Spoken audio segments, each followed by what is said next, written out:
Hey, good morning, y'all. The topic I have chosen to do on my discussion is actually on incompetency in regards to teacher discharge. Obviously, there is a pretty obvious topic.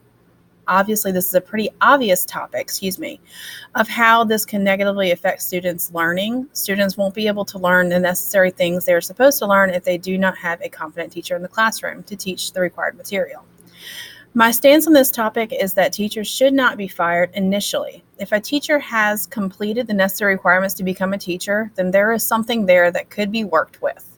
Therefore, this teacher should receive a coach and someone to come to his or her room to get assistance by someone with more experience and can help with necessary input to help the teacher. For example, I had my very own experience with the same situation at a school in Elizabeth City.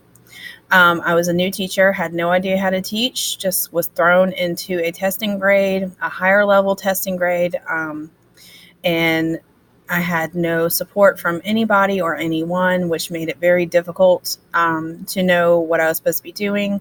I was getting negative feedback just about every week from my principal. Nothing positively was being said to me, and it just broke my spirit. It broke my spirit to the point that I actually resigned, and the principal told me that was a good idea. I was able to finally get another job a year later at a different district, and this district has helped me build my confidence completely back up. I had a lot better support system here than I did in Elizabeth City, and it just brought my confidence back up, and now I think I am an amazing teacher. Of course, I have room to grow, just like every teacher. Still a new teacher, but I actually just got an email yesterday about, I know how to make connections with my students regardless of their behavior, and it's actually made its way through this school, and I had no idea. So everybody has room to grow. However, I think this can only go so far. It is up to the teacher to then prepare and ensure that they can teach the content area that they have been hired to teach.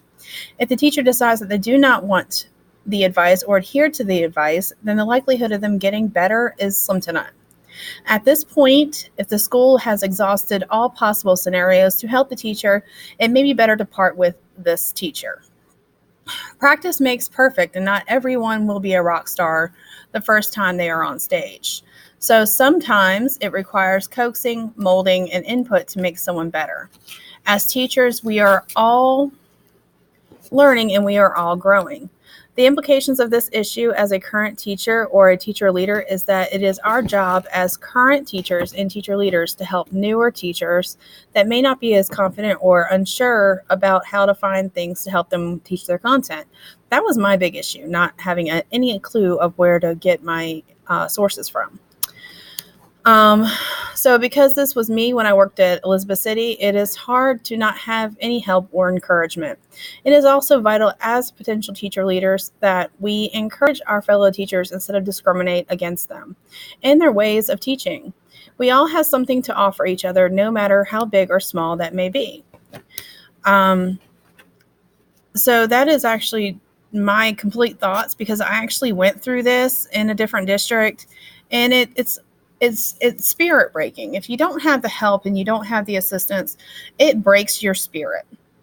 And that really did happen to me. I didn't know whether I should go back to teaching, if I'd even be able to find another job. It was just a hard situation to go through. And in being a first year teacher, it was bewildering to me to never be able to say, well, I didn't survive my first year of teaching. My spirit was broke. And with that, I didn't like going to work anymore. So therefore, not only did I not enjoy going to work, I didn't enjoy working for my principal. I didn't enjoy talking to my coworkers anymore. So therefore, my students were also feeling the effects of my lack of confidence. And at that point, I thought it was best for my students and for myself to remove myself from that situation. So I don't think teachers should initially be fired. I think they need to be worked with. I had a principal tell me good teachers are hard to find. And he actually told me, I believe you are a good teacher. I have a good heart, is what he told me. And he said that is what this country is lacking in, and we need more of it. So instead of letting these teachers leave and not fight for them, offer them the support they need. So for the future principals out there, keep that in mind. Don't give up quickly, because sometimes we just need guidance. We need a little bit more hand-to-hand help versus, just verbal. We'll do this. No, okay, go show them how to do this. And it can make the difference between losing a great teacher, breaking their spirit, or not, basically. So that's all I got to say about that. I hope you guys have a great day. Bye.